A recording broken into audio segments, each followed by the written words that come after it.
안녕하세요. 저는 지금 40대 초반의 나이로 귀하게 얻은 아이를 하나 키우고 있는 초보 엄마랍니다. 어쩌다가 제가 이곳을 찾아오게 되었는지 궁금하실 텐데요.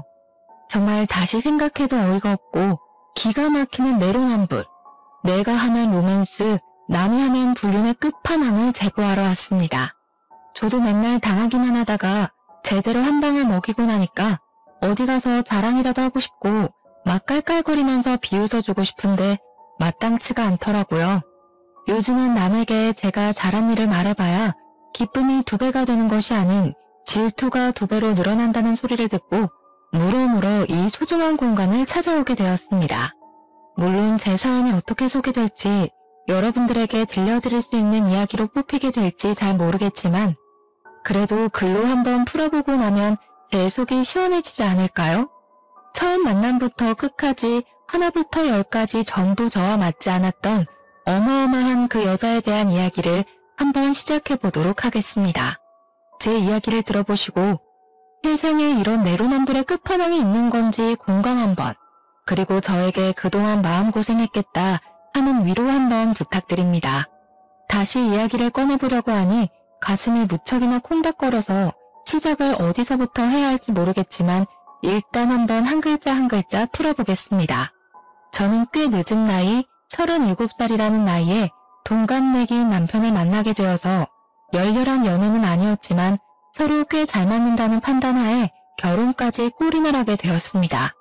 물론 나이가 있었기 때문에 새로운 사람을 만나 또다시 연애를 하고 이 사람이 어떤 성향인지 어떠한 버릇이 있는지를 다시 맞춘다는 게 힘들기도 했었습니다. 적당히 괜찮은 사람이라면 그냥 결혼을 해도 나쁘지 않겠다 수준이었는데 생각보다 남편과 저는 여러 가지 부분에서 잘 맞는 구석이 있었습니다. 거기다가 둘 다 나이가 있었으니 그동안 모아두었던 자금 또한 꽤 넉넉한 수준이었기 때문에 돈을 합쳐서 집을 구하고 살림을 차리는데 어려움이 없었습니다. 결혼을 하겠다는 이야기가 나온 이후에 양가에서는 드디어 이 골칫덩어리들을 치운다고 생각을 하신 건지 저희 부부보다 더 신이 나서 준비를 해주셨습니다. 미운 놈 떡 하나 더 주신다는 건지 양가에서 이거저거 다 챙겨주시고 제발 이제 집에서만 나가달라고 하셔서 저희 부부는 어이가 없기도 했었습니다. 아무튼 두 집안에서 찬성하는 결혼을 하게 되었고 둘 다 나이가 꽤 있었기 때문에 아이를 빨리 낳아서 키우고 싶다는 생각을 꾸준히 하게 되었습니다. 더 있다가는 노산이고 자연 임신이 더 힘들어질 것이라는 산부인과의 말에 따라 저희는 결혼 초부터 산부인과를 꾸준히 다니며 임신을 위한 준비를 하게 되었습니다. 물론 처음에는 너무나도 어렵고 은근히 부끄럽기까지 한 검사들의 속이 상한 적도 있었고 하고 싶지 않다는 생각을 하기도 했었습니다. 하지만 그때마다 남편이 빨리 우리를 닮은 아이들을 낳아서 북적북적하게 행복하게 살자며 저를 다독여주고 감싸 안아주었기에 더 힘내서 노력을 할 수 있었습니다. 만약 저 혼자만의 노력으로 이 모든 일을 해야 했다면 중간에 몇 번이고 포기를 하고 싶었던 적이 꽤 있었을 것 같습니다. 저희 부부가 임신을 위해 노력을 하고 있다는 것을 양가에서도 물론 잘 알고 있었기에 저에게 오히려 조심스러운 모습을 보여주시면서 제가 불편함을 느끼지 않도록 해주셨습니다. 의외로 깐깐하실 줄 알았던 시부모님께서는 저와 남편의 결혼을 좋아하셨고 저에게도 잘 지내보자는 말을 몇 번이나 건네시며 본인들을 어려워하지 말라고 하셨습니다. 시부모님께서는 제 눈치를 살피시면서 자기들은 시집살이나 구박 이런 거 전혀 하지 않을 거고 제사도 없다면서 좋은 시댁이 되겠다고 약속을 해주셨습니다. 대신에 저에게 지켜야 할 부분이 있다며 내년 있는 명절 2번만큼은 꼭 시댁에서 밥을 같이 차리고 같이 식사를 하자고 하셨습니다. 늘 그런 식으로 명절을 보내왔다고 하시는데 사실 1년에 2번 가서 밥 차리고 밥 먹고 하는 거라면 누가 못하겠어요. 당연히 저도 할 수 있다고 말을 했습니다. 무슨 일이 있어도 명절은 시댁에서 보내기로 하고 결혼을 하게 된 것이었는데 결혼 후 첫 명절에 왜 시부모님께서 같이 밥 먹는 것을 그리 어려워하시며 말을 했는지 알게 되었습니다. 시댁에는 정말 제대로 된 악당이 하나 살고 있었는데 그건 바로 남편의 누나 손위 신우였습니다. 결혼식을 코앞에 둔 어느 날 추석이 다가와서 미리 예행 연습을 할 겸 시댁의 식사 분위기를 알아볼 겸 시모가 말을 했던 것처럼 시댁에 찾아가게 되었습니다. 어차피 가족이 될 사이인데 결혼식 전이라고 시모가 미리 말했던 시댁 행사를 참석하지 않는 것도 이상해 보일 것 같아서 시간을 내서 찾아가게 된 것입니다. 저는 일단 첫 명절이기 때문에 옷도 나름 갖춰 입고 인사를 드린 뒤에 옷을 편한 옷으로 갈아입고 시모의 일을 도우려고 준비를 마쳤습니다. 제가 옷을 갈아입고 나타나니 시모가 화들짝 놀라면서 오늘은 그냥 손님으로 온 것이니 편안하게 있다가 가라고 맛있게 밥을 해주시겠다고 하시더라고요. 이왕 온 거 저도 시모를 도와서 일을 하겠다고 시모와 웃으면서 실랑이를 벌이고 있었습니다. 사실 제가 와서 어떻게 손님처럼 가만히 앉아서 차려주시는 밥상을 받아먹고 있기만 할 수 있겠습니까? 애초에 시댁에 방문을 한 이유도 시모를 도와서 일을 하려고 했었던 것이기 때문에 시모와 실랑이를 벌이며 주방 앞에서 투닥투닥 하고 있었습니다. 시모도 내심 기분이 좋은지 앉아있어라 오늘은 손님이다 하시면서도 적극적으로 저를 밀어내지 않으시더라고요. 그렇게 한참 대화를 나누면서 식사를 차릴 준비를 막 시작했는데 그때 잠옷 차림을 한 신우가 떡진 머리를 벅벅 긁으면서 방에서 걸어 나오고 있었습니다. 뭐야, 시끌시끌하길래 밥 다 된 줄 알았더니 밥 안 됐어? 신우가 인상을 팍 쓰면서 하품을 찍 하는데 눈앞에 저는 보이지 않는 건지 제가 약간 민망한 기분을 지우지 못한 채 신모와 신우를 번갈아 가면서 보았습니다. 신우는 그런 신우의 꼬락서니가 익숙하다는 듯이 작게 한숨 한 번 쉬고는 아직 밥 안 됐다고 이제 준비를 할 예정이라고 말을 했습니다. 배고파 죽겠는데 이제야 밥을 차린단 말이야? 미리미리 좀 해놓지. 마치 아랫사람을 시키듯이 비아냥거리면서 말을 하는 신우가 고깝게 보이긴 했지만 제가 손아랫 사람이니까 신우를 마냥 무시하고 신우를 도와 일을 할 수는 없지 않겠습니까? 신우의 꼬락서니가 영 별로였지만 안녕하세요 하고 인사를 드렸습니다. 신우가 남편보다 2살이 많았기 때문에 저랑도 2살 차이가 났거든요. 이제 해가 지나면 마흔이 되는 사람인데 명절 당일 아침에 저런 꼴을 하고 나온다는 게 좀 어이가 없긴 했지만 시모도 잔소리를 하지 않으니 저도 말을 속으로 삼켰습니다. 거기다가 신우는 9살이 된 딸도 하나 있었는데 10년 전에 결혼을 했다가 얼마 살지 못하고 성격 차이를 운운하면서 이혼을 했다고 하더라고요. 이혼을 한 이후에 오갈 곳도 없고 신우가 일을 하는데 딸을 맡아줄 사람이 없다고 하면서 시댁에 눌어붙기 시작했던 것이 아직까지도 이어지고 있는 중이었습니다. 그래도 시부모님의 형편 자체가 넉넉한 편이라서 아이를 키우는 데 도움도 많이 주시고 뭐 이래저래 신우한테 따로 생활비도 받지 않는다고 하셨습니다. 신우가 무슨 일을 하는지 꽤 궁금해서 남편에게 물어본 적이 있었는데 자기 말로는 프리랜서 방송 작가로 일을 하고 있다고 말을 하고 다닌다고 하더라고요. 하지만 오랜 시간 신우를 지켜본 남편의 말로는 일을 하는 모습을 거의 본 적이 없다면서 도대체 어떤 방송 작가로 일을 하고 있는지 궁금하다 했습니다. 신우가 대본을 쓰는 작가라고 하니 밤낮이 바뀌는 것도 슬쩍 이해가 가긴 했어요. 원래 글이라는 게 이상하게 밤에 쓰면 감성이 촉촉하게 묻어나잖아요. 신우에게 인사를 한 이후에 신우가 저를 아래 위로 한번 슬쩍 보더니 왔어? 하고 더 이상 말을 하기를 거부하는 건지 부엌에서 딴청을 부리더라고요. 저는 그래도 신우랑 잘 지내고 싶은 마음도 있었고 아무래도 결혼 직전이니까 일부러 더 살갑게 신우에게 말을 붙였습니다. 신우, 방송작가 일은 잘 되고 있으세요? 나중에 어떤 작품인지 알려주세요. 본방사수 할게요. 왜? 내가 집에서 놀고 먹기만 하는 것 같아? 내 작품은 굳이 올케가 안 봐줘도 잘 되니까 괜찮아. 저는 그냥 인사치레로 물어본 말이었는데 신우가 너무 날선 반응을 하는 것 같아서 솔직히 조금 멈칫하기도 했습니다. 제가 순간 기가 죽어서 아무 소리도 하지 못하자 신우가 신우에게 잔소리를 하셨습니다. 그냥 가족이 될 아이가 궁금해서 물어본 거 가지고 날선 반응을 하고 있냐면서 우더른이면 우더른답게 행동을 해야 한다고 말입니다. 신우는 그 소리조차 듣기 싫었는지 신경질을 한번 부리더니 방 쪽으로 걸어가더라고요. 사실 제가 고등학교 시절부터 대학을 졸업할 때까지 문학 동아리에서 활동을 했었기 때문에 또 글밥이랑은 아주 인연이 깊은 사람이거든요. 저도 한때는 작가가 꿈이었을 정도로 글 쓰는 것을 좋아하기도 했고 글을 곧잘 써내려고 하던 사람이었기 때문에 신우의 직업이 친숙하기도 하고 부럽기도 했습니다. 제 주위에 작가로 일을 하고 있는 동기들도 있고 해서 신우의 작품이 궁금하기도 했고 신우와 함께 공감대를 형성할 수 있을 거라고 생각을 했었기에 말문을 열었던 것입니다. 하지만 신우는 제가 신우에게 빈정거린다고 느꼈었나 봐요. 같은 말이라고 해도 제가 해서 그렇게 더 받아들인 건지 뭔지 제가 너무 당황을 한 나머지 신우에게 오해를 쌓은 것 같은 기분이 들어서 신우에게 서둘러서 오해를 풀기 위해 말을 했습니다. 그런 의미 아니었어요, 신우. 그냥 신우랑 친해지고 싶어서. 내가 그 시커먼 속을 모를 줄 알고 그래? 나는 집에서 놀고 먹는 것 같아서 무시하는 거잖아. 회사 다닌다고 유세를 떠는 거야, 뭐야? 내가 요즘 드라마 대본 기가 막힌 거 하나 쓰고 있는데 대박 나면 다들 국물도 없을 줄 알아. 그러면서 사춘기 아이처럼 방문을 쾅 닫고 들어가는 것이 아니겠습니까?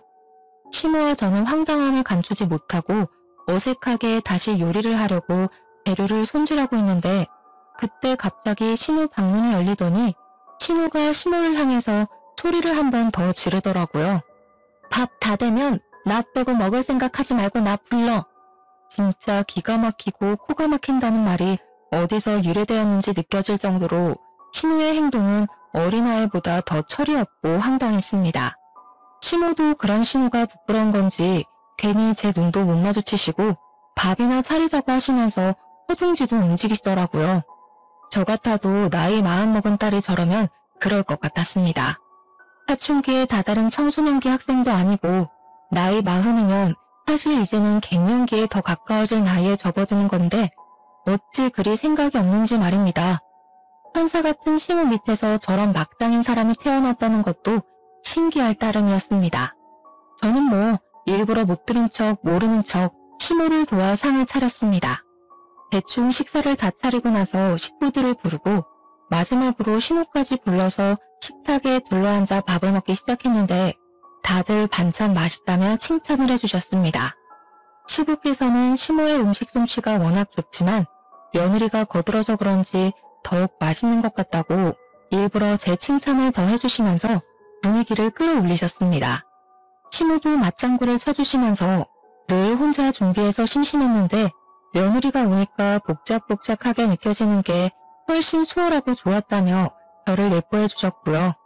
시부모님 두 분이 저를 칭찬을 해주시니 저도 기분이 좋아져서 남편이랑 웃으면서 밥을 먹고 있었는데 오로지 딱 한 사람, 신우만이 불퉁한 얼굴로 앉아서 밥을 먹더라고요.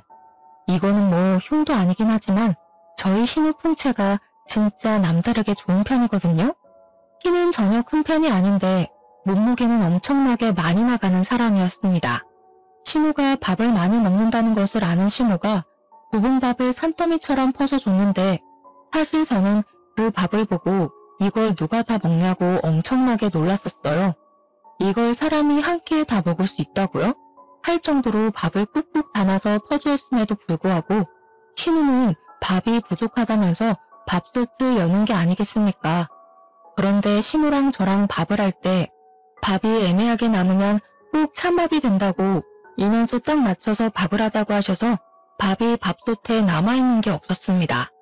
마지막 쌀 한 톨까지 싹싹 긁어서 신우의 밥그릇에 전부 올려놨기 때문이었죠. 거기다가 그 정도 밥 퍼줬으면 충분은 무슨 넘친다고 생각을 했고요. 신우가 밥솥에 밥이 없자 신경질을 확 내면서 저를 째려보는 게 아니겠습니까? 저는 왜 저한테 불똥이 튀는지 알 수 없었습니다. 일부러 밥 적게 한 거야? 나 배고프라고? 당장 쌀 씻어. 밥해. 밥을 먹다 말고 밥을 또 하라고요? 이가 먹고 누구 코에 붙여. 즉석밥 같은 것도 없어 집에? 도대체 우리 집엔 있는 게 뭐야? 그러더니 제 남편을 보고 나가서 즉석밥이라도 사오라고 신경질을 부리는 게 아니겠습니까? 오죽하면 시부모님도 황당했는지 일단 앉아서 있는 밥이나 다 먹고 말을 하라면서 신우를 말렸습니다. 지금 마누라 앞이라고 무게 잡는 거야 뭐야? 나 이걸로 모자라다니까? 명절날 점심부터 이게 뭐하는 짓이야. 나이를 먹었으면 철이라도 들어야지. 그냥 있는 밥이나 다 먹어. 남편도 지지 않고 신우에게 모진 말을 뱉더라고요. 저는 가운데서 시부모 눈치 보랴 남편 눈치 보랴 새우등 터지는 꼴로 앉아서 깨작깨작 밥을 먹고 있었습니다. 신우는 가족들이 본인의 편을 들어주지 않고 계속 무시를 하자 그게 분했는지 뭔지 갑자기 숟가락을 탁 내려놓고는 방으로 들어가더라고요. 먹는 걸로 치사하게 군다 진짜. 더러워서 안 먹어. 신우가 들어가고 나서 신우 밥 공기를 보니까 깨끗하게 싹싹 비워냈더라고요. 방으로 들어간 신우는 가족들이 식사를 마칠 때까지 나오지 않았습니다. 시부모님도 민망한지 고개 푹 숙이고 식사를 하시는데 여념이 없었고 남편만 혀를 끌끌 차면서 방으로 들어간 신우를 째려보더라고요. 으유 저 화상 저것도 누나라고. 설거지하기 싫으니까 술을 쓰면서 들어가네. 불편하고 어색한 분위기 속에서 밥을 다 먹고 설거지까지 신우랑 저랑 오순도순 해치운 다음에 다 같이 앉아서 과일을 깎아 먹을 준비를 하고 있었습니다. 그런데 우리끼리 과일을 깎아 먹으려고 하니까 방에 들어가 있는 신우가 은근히 신경 쓰이고 불편하지 않겠습니까? 결국에는 제가 신우 방에 노크를 하고 같이 과일이나 먹자면서 신우를 불렀는데 신우가 불퉁한 표정으로 방문을 열더니 저에게 그러더라고요. 과일? 나는 과일 같은 건 헛배불러서 별로 안 좋아하는데. 빵 없어? 롤 케이크 같은 거라도 사서 왔어야 하는 거 아니야? 어떻게 된 게 내 동생이나 올케나 이렇게 센스가 하나도 없을 수가 있지? 제가 쏟아지는 질책에 어이가 없어서 이걸 들이받아야 하나 말아야 하나 고민을 하고 있는데 신우가 피식 웃더니 저한테 그러더라고요. 보통 이 정도 하면 나가서 사오던데 눈치가 없는 편이구나? 나는 우유크림 들어있는 게 좋더라. 누나는 손이 없어 발이 없어? 애도 엄마랑 아빠가 다 봐주고 누나는 방에서 뭐 한다고 그렇게 바빠? 내가 잘 나가는 드라마 작가 되면 알짤없어? 진짜 두고 봐. 그러더니 다시 한번 방문을 쾅 닫더라고요. 진짜 시부모님이 안쓰럽게 여겨질 정도로 신우의 행동은 어처구니가 없었습니다. 근데 뭐 시부모조차도 그런 신우를 포기하고 아무 말도 하지 않는데 제가 나서서 2살이나 위인 신우한테 한마디 할 수 있는 상황도 아니지 않겠습니까? 저는 이 모든 것들을 꾹꾹 눌러 참고 언젠가 기회가 오면 신우에게 한마디 크게 해줘야겠다 생각을 하고 마음에 담아두고 있었습니다. 당연히 빵은 시부모님께서 사오지 말라고 하셔서 남편도 저도 사러 다녀오지 않았습니다. 빵까지 사오라고 했으면 참지 못하고 한마디 했을지도 모르겠어요. 그 이후에 결혼식을 올리게 되었고 결혼식 당일에 신우는 아무 소리도 하지 않고 얌전히 자리를 지키고 있더라고요. 얼마나 가슴이 조마조마했는지 시집살이를 시키지 않겠다는 말을 지키려고 노력을 하시는 건지 뭔지 시부모님은 저에게 따로 연락조차 하지 않으시며 일상을 보내고 있었습니다. 하지만 전혀 엉뚱한 곳에서 시집살이가 시작되었는데 그것은 바로 집에서 놀고 먹는 신우였습니다. 도대체 하는 일도 전혀 없는 백수나 다름없는 사람이면서 왜 저를 부려먹으려고 그렇게 눈에 불을 켜고 달려드는지 알 수가 없었습니다. 저는 직장을 다니고 있는 사람인데 평일이고 주말이고 할 것 없이 자꾸 저에게 이것저것 부탁을 빙자한 심부름을 시키는 게 아니겠습니까?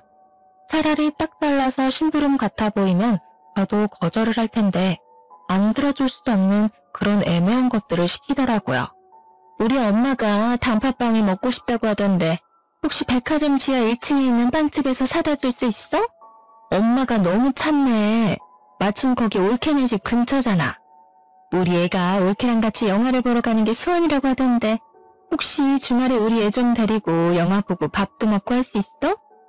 요즘 몸이 허한지 글쎄 홍삼 선물 같은 거 한번 들어왔으면 좋겠다 싶더라. 우리 엄마가 손녀딸 보느라 힘들잖아.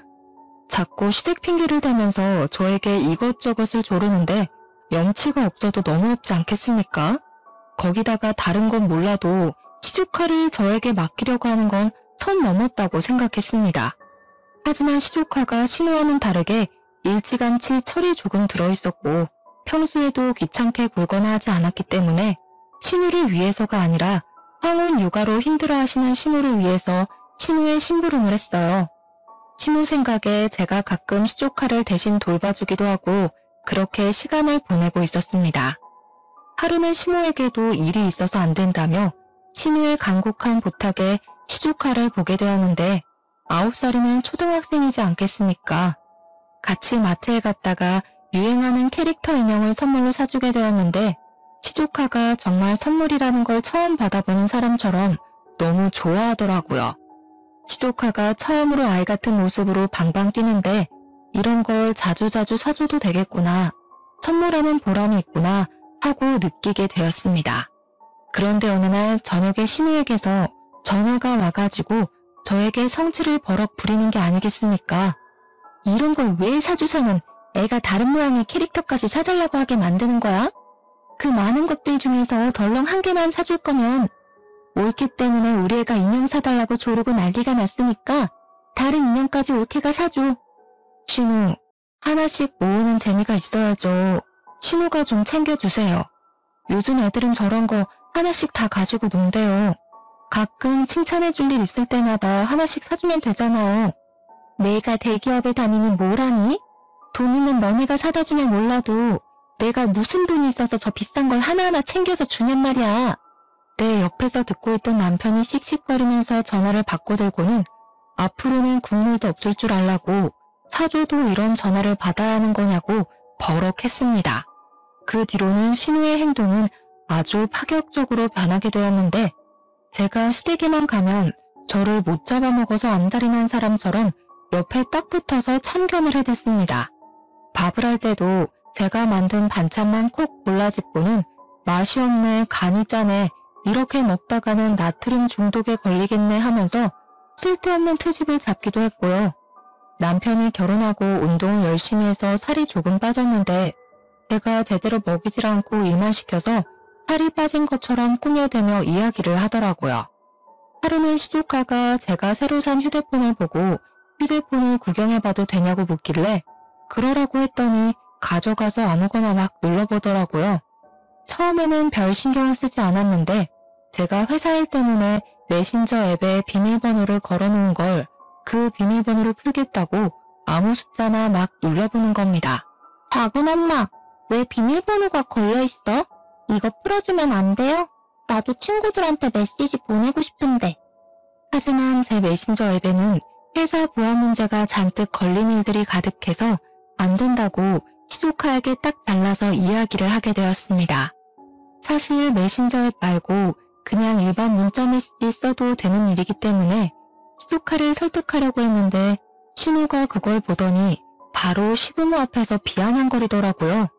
올케, 수상하게 왜 비밀번호를 걸어서 메신저를 못 쓰게 해? 혹시 바람이라도 피우는 거 아니야? 어디 한번 풀어봐. 우리 구경이나 하자. 바람 피우는 거면 어떡해. 아직 결혼한 지 1년도 안 됐는데. 알고 보니 전 남자친구들이랑 연락하고 지내는 거 아니야? 신우, 그게 무슨 소리예요. 저 그런 적 한 번도 없고 회사 보안 문제 때문에 어쩔 수 없이 걸어둔 거예요. 올케, 정색하는 거야 지금? 농담인데 뭘 그렇게 과하게 반응을 하고 그래. 농담이어도 할 말이 있고 하면 안 되는 말이 있죠. 시부모님도 다 계신데. 지금 올케가 나 가르치는 거야? 세상 오래 살고 볼 일이네. 아니 내가 궁금해서 물어보는 거잖아. 궁금해서.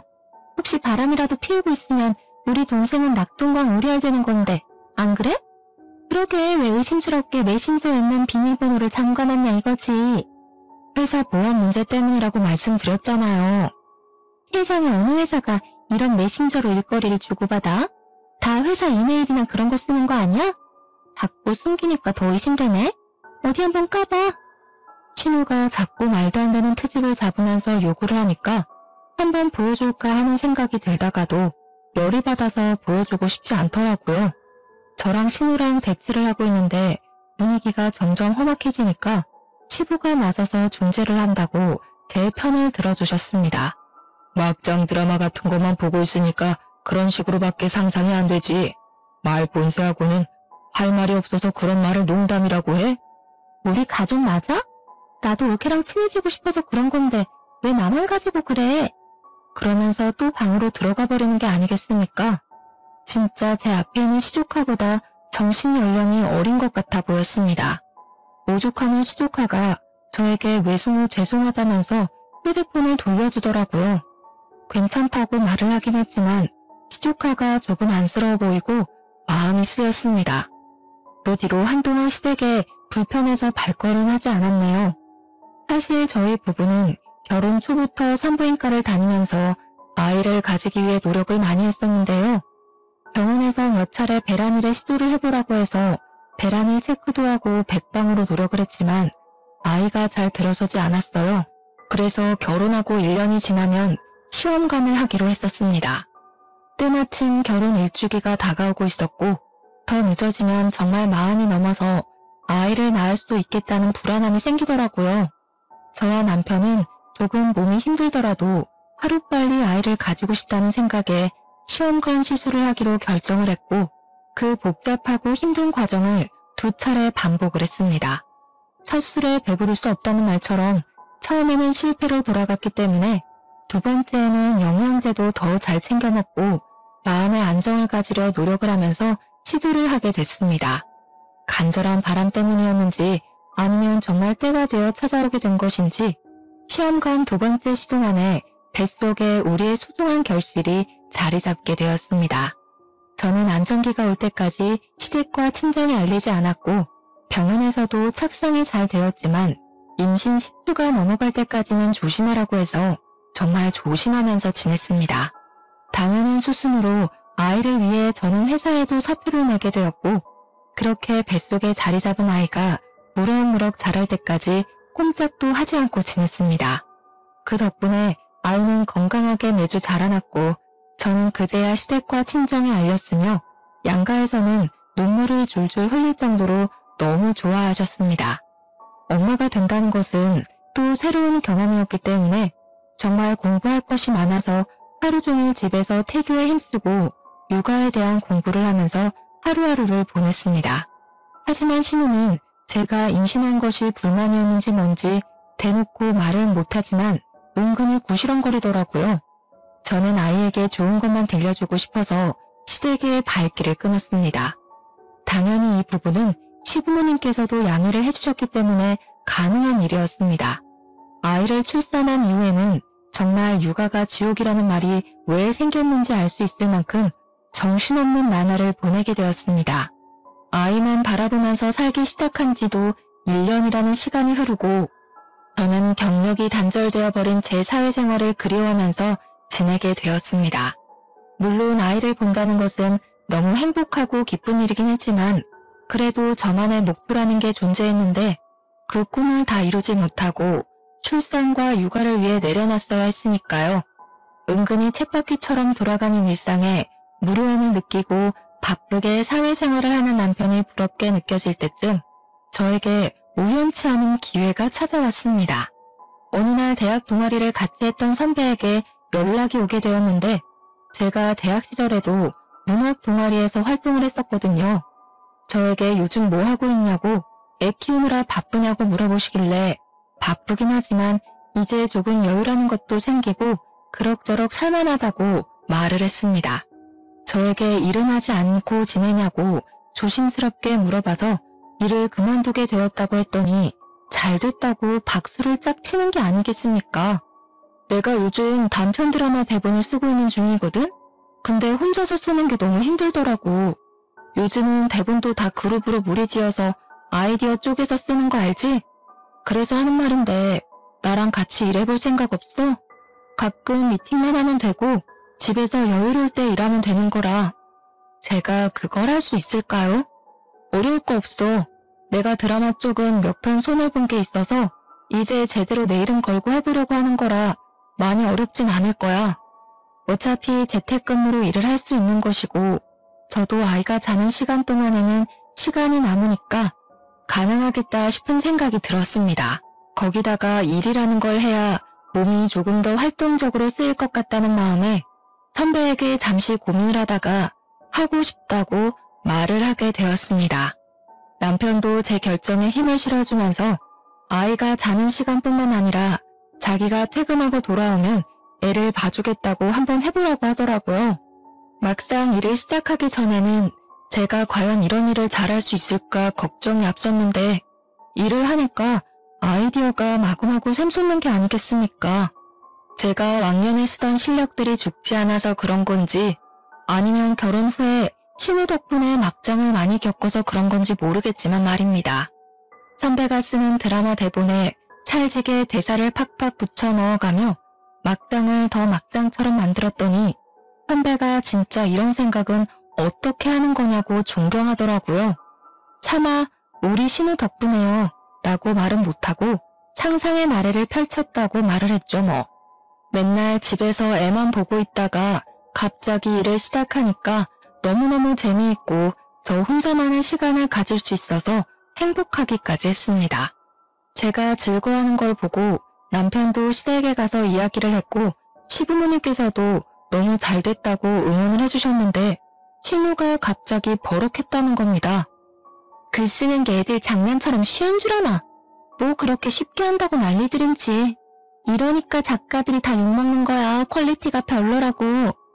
신우는 아마 제가 신우랑 같은 직종으로 일을 하게 된 것에 대한 질투심 혹은 자격지심 같은 게 있는 것 같아 보였습니다.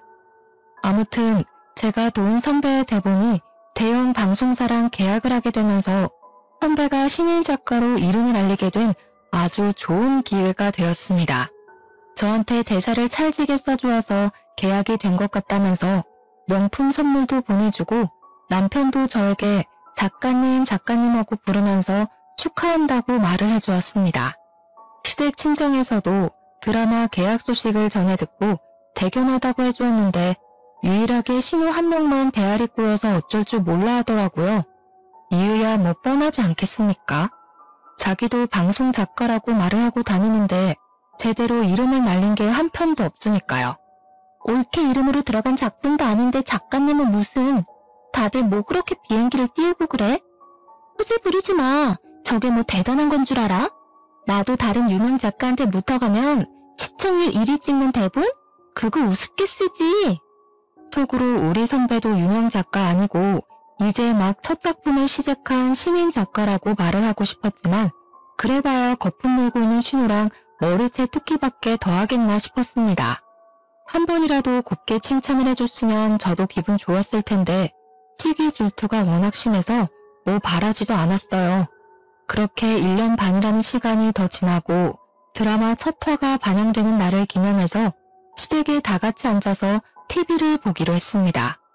솔직히 저는 그냥 대사만 거들었던 드라마였지만 시부 시모가 너무너무 재미있다면서 엄청나게 집중을 해서 드라마를 시청해 주시더라고요.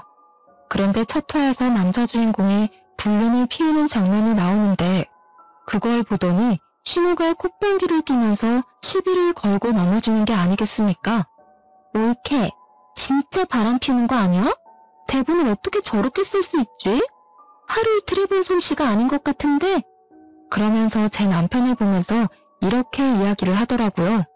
동생아, 이 누나 말 잘 들어. 저런 경험이 없으면 대본도 쓸 수가 없는 거야. 예전에 올케가 휴대폰에 메신저도 숨기고 하던 거 기억하지? 올케가 남자 만나고 그러고 다니는 거 아니야? 우리 동생 진짜 조심해야겠다. 그러면서 제 불륜을 다시 한번 의심하는 게 아니겠습니까? 속에서 뜨끈뜨끈한 열불이 막 올라오더라고요. 시댁 식구들 다 집중해서 드라마를 보고 좋은 분위기를 형성하고 있었는데 찬물을 끼얹어도 어떻게 이렇게 완벽한 타이밍에 확 던지는 건지 저도 참지 못하고 신우에게 결국 한 방을 던지기로 결심하고 입을 뗐습니다. 아, 작가의 경험이 대본에 녹아드는 거라고 하셨죠? 그럼 형님도 지금 쓰시고 있는 대본 다 형님 경험이신 거예요? 신우 얼굴이 순식간에 새하얗게 질리는 게 아니겠습니까? 사실 지난 명절에 신우가 시켜서 시댁 구석구석 청소기를 돌리고 신우 방에도 청소기를 돌려주겠다고 들어간 적이 있었습니다. 그때 우연치 않게 켜져 있는 노트북을 발견했고 대본이 쭉쭉 써져 있는 걸 봤는데 저장을 해두지 않았더라고요. 혹시 제가 청소하다가 건드리기라도 할까봐 저장 버튼을 눌러주었습니다. 그러다가 정말 의도치 않게 신우가 쓴 대본을 몇 줄 읽게 되었는데 내용이 정말 저급한 산류소설이 따로 없다 싶을 정도로 구렸습니다. 읽어보니까 여자 주인공이 남편 몰래 바람을 피워서 이혼을 당하고 사는 이혼녀의 내용이었는데 이혼 후에 만난 여러 남자들에 대한 이야기를 시나리오 형식으로 써놨더라고요. 이 내용만 봐도 어떤 건지 딱 감이 오지 않겠습니까? 바로 신우가 일기처럼 본인 경험에 대해 줄줄 늘어놓은 것이구나 하는 생각이 들었습니다. 그래서 저는 드라마가 끝나기 무섭게 TV를 끄고 시부모님이 듣고 계신 자리에서 당당하게 다 말을 했습니다. 신우, 저 정말 궁금해서 그러는데 혹시 바람 피워서 이혼당하신 거예요? 예, 아니야. 그 썩을 사위놈이 바람을 피워서 이혼한 거야. 세상에 어떻게 지초를 두고 바람을 피우는 짓을 할 수가 있는지. 엥? 어머님, 잘못 알고 계신 것 같아요. 형님이 좀 전에 그랬잖아요. 작가는 경험에서 어우러진 내용을 쓴다고요. 제가 저번에 본 형님 대본에는 주인공이 딴 남자랑 바람 피워서 이혼당한 싱글맘에 대한 내용이던데요. 아, 그리고 제가 정말 몰라서 물어보는 거예요. 거기에 호프집에서 만난 키가 185cm인 남자에 대해 써져 있던데 신우가 혹시 이번 주에 외박하지 않았어요? 신우가 진짜 엄청나게 당황하더니 저에게 정신나간 년이라고 말을 하면서 악담을 퍼붓는 거냐고 절대 아니라고 시부모님 앞에서 고래고래 소리를 지르더라고요. 저는 일부러 신우 열받으라고 비아냥거리면서 이야기를 했습니다. 아, 아니면 말고요. 저도 농담이에요. 뭘 그렇게 발끈까지 하세요? 그냥 형님도 작가시니까 본인 경험이 대본에 적혀있진 않을까 확인차 물어본 건데 그렇게 화를 내시니 더 의심스럽네요? 제가 일부러 억지 웃음을 지으면서 말을 하는데 남편이 그 분위기에서 아주 조용히 입을 열었습니다. 사실 누나가 바람 피운 거 맞잖아. 엄마 아빠, 사실은 누나가 바람 피워서 이혼당한 거 맞아. 내가 몇 년 전에 누나 이름으로 온 이혼소송장 읽어봐서 알아.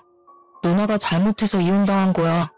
그 순간 분위기가 싸해지더니 시모가 갑자기 머리를 부여잡고 목소리를 내시면서 주저앉으시고 시부는 신우한테 그게 사실이냐고 추궁을 시작하셨습니다. 신우가 처음에는 허옇게 질려서 아무 말도 못하더니 다 들켰다는 생각이 들었는지 조금은 뻔뻔할 정도로 순순히 맞는다고 대답을 했습니다. 그러니 시부가 부들부들 떨리는 몸을 하고서 신우에게 분노를 억누르고 말을 하시더라고요.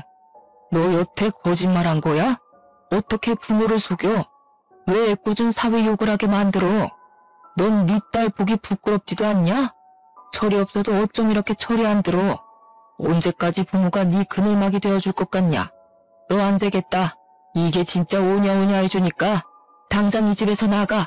네 딸 데리고 나가서 스스로 돈 벌어서 살아. 이제 스스로 알아서 살라는 말에 신우가 기겁을 하더니 그때부터 무릎을 꿇고 시부 다리를 붙잡고서는 한 번만 살려달라고 울고불고 하더라고요. 아빠 딸 쫓아내면 진짜 노숙자가 될지도 몰라. 진짜 한 번만 살려줘. 시부와 시모는 꿈쩍도 하지 않았는데 그 순간 방에서 자고 있는 시조카가 소란스러웠는지 깨서 나오더라고요. 시조카에게 다시 방으로 들어가라고 말을 하려는 순간 진짜 신우년이 답도 없는 소리를 한 건지 시조카가 멍한 얼굴로 신우에게 물어보더라고요. 엄마가 바람 피운 거야? 시조카가 눈물을 뚝뚝 흘리면서 신우에게 질문을 하는데 온 가족이 아무 말도 하지 못하고 입을 꾹 다물었습니다. 초등학생이니까 이미 알 건 다 아는 나이 아니겠습니까? 신우는 시조카에게도 가스라이팅을 했던 것이었습니다. 바람 피운 아빠가 나쁜 놈이라고 다시는 아빠를 볼 생각도 하지 말라고 애한테 무한히 세뇌를 시켜놨던 것입니다. 시조카가 나오자 신우는 오히려 위기를 기회라고 생각을 한 건지 뭔지 정말 나쁜 년처럼 시부에게 강짜를 놓더라고요. 우리 딸이 밖에서 거짓소리를 들어도 상관없다는 거야? 아빠, 진짜 우리 내쫓으면 안 돼. 아빠가 안 도와주면 우리 딸 밥도 제대로 못 챙겨 먹일 거고 새옷도 못 사주고 할 텐데 그럼 친구들 사이에서 당연히 왕따를 당하지 않겠어? 아빠는 손녀딸이 그런 취급당하면 좋겠냐고. 야, 너는 뭘 울고 있어? 빨리 할아버지 잘못했어요 하고 빌어.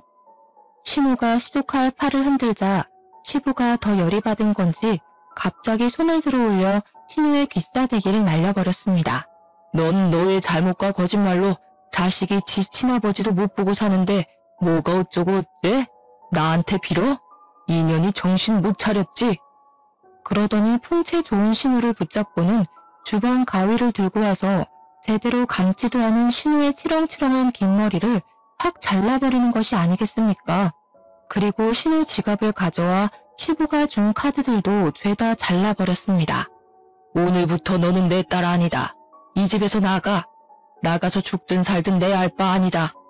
신우가 잘못했다고 하면서 엉겨붙으면서 울었지만 그날 바로 시부는 신우를 쫓아냈고 시조카는 신우의 전남편에게 보내버렸습니다. 시조카가 사실은 자기 친구를 엄청나게 보고 싶어 했더라고요. 시부는 전사위에게 진심으로 사과하고 그동안 오해를 했음을 말했다고 했습니다. 손녀가 아빠를 많이 보고 싶어 한다고 말을 전하니 신우 전남편이 다음날 바로 시댁에 찾아와서는 시조카를 데리고 갔다고 하더라고요. 순식간에 정리가 되어버린 시댁 덕분에 싹수 없는 신우는 이제 시댁에서 더 이상 볼 일이 없어졌고 시부모가 저희에게도 신신당부를 했습니다. 신우 이야기를 하지도 말고 신우 연락도 절대 받아주지 말라고요. 그렇게 6개월이라는 시간이 지났고 추석이 다가오게 되었습니다. 상을 차리기 위해서 신우와 함께 장을 보러 갔는데 어디로 갈까 하다가 평소에는 잘 가지 않는 창고형 대형마트에 가게 되었습니다. 그런데 거기서 아주 충격적인 장면을 목격했지 뭡니까? 바로 시식 코너에서 땀을 뻘뻘 흘려가면서 떡갈비를 굽고 있는 신우를 발견하게 된 것입니다. 신우가 멀뚱히 서서 신우를 바라보고 있는 저희를 보자마자 눈물을 글썽이면서 신우에게 엄마 하면서 울더라고요. 신우는 두 다리가 굳은 사람처럼 가만히 서 있길래 저는 어찌해야 할 바를 몰라서 눈치를 보고 있었는데 그 순간 신우가 차갑게 말을 뱉더라고요. 너도 이제 네가 스스로 돈 벌어서 살아야지. 떡갈비 열심히 굽고 팔아라. 저는 그래도 자기 배로 낳은 딸인데 단호하게 반응하는 시부모의 모습에 감탄을 하게 되었습니다. 저야 뭐 당연히 시댁에서 여전히 예쁨을 받으면서 잘 지내고 있고 선배의 다음 드라마 대본까지 함께 집필을 하게 되었습니다. 이번에는 제 이름까지 넣어주겠다고 했으니 조만간 드라마 대본 한 편에 제 이름이 올라가는 일도 생기지 않을까 싶습니다. 어쨌든 간에 스스로 나락에 가게 된 우리 신우가 문득 떠오르는 밤이라 일하다 말고 이렇게 찾아와 사연을 남기고 갑니다. 이래서 사람이 착하게 사는 게 중요하다고 하나 봐요. 여러분들도 남에게 상처 주는 말은 멈추시고 나 자신을 사랑하며 살길 바라겠습니다. 감사합니다.